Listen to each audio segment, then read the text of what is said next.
Татарская юрта, русская изба, чум, многонациональная деревня в центре Тюмени пестрит этническими красками. На городском бульваре раскинулись 22 подворья. Получился символический мост дружбы.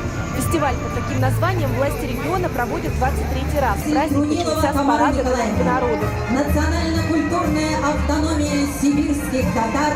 Среди множества российских флагов на фестивале бросалось в глаза голубое знамя сибирских татар. Но мы являемся частью большой российской семьи, поэтому, я думаю, никто не обидится, если я сегодня похожу с флагом сибирских татар. По данным социологических исследований, выше 90% жителей Тюменской области живут в добром соседстве.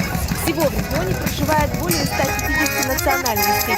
Татарское население составляет 300 тысяч человек, включая Ханты-Мансийский и Маломенецкий округа. Менә безнең Сибир татарларның өенә рәхим итегез.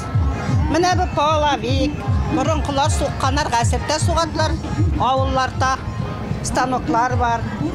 Менә бу корама юрганнар булган, түшәкләр ясаганнар.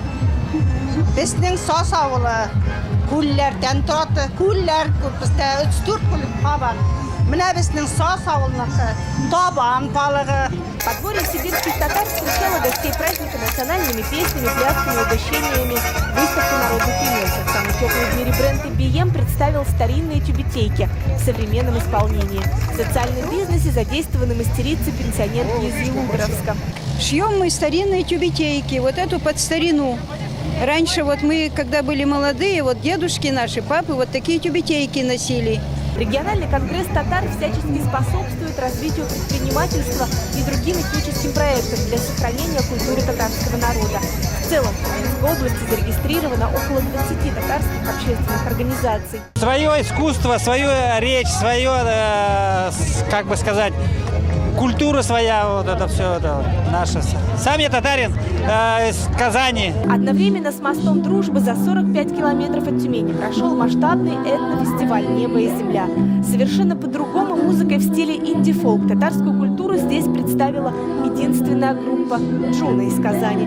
Без сценических национальных костюмов и традиционной гармошки, но стихами татарских поэтов. Хотим показать, что она есть, и она есть в сегодняшнем дне, а не только там, та культура, которая застряла в середине 90-х, или там та золотая классика, которая у нас есть из 70-х и раньше.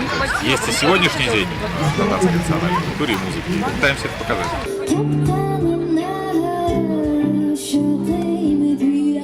София Хайруллина, Марат Нигматуллин, ТНВ, Тюменская область.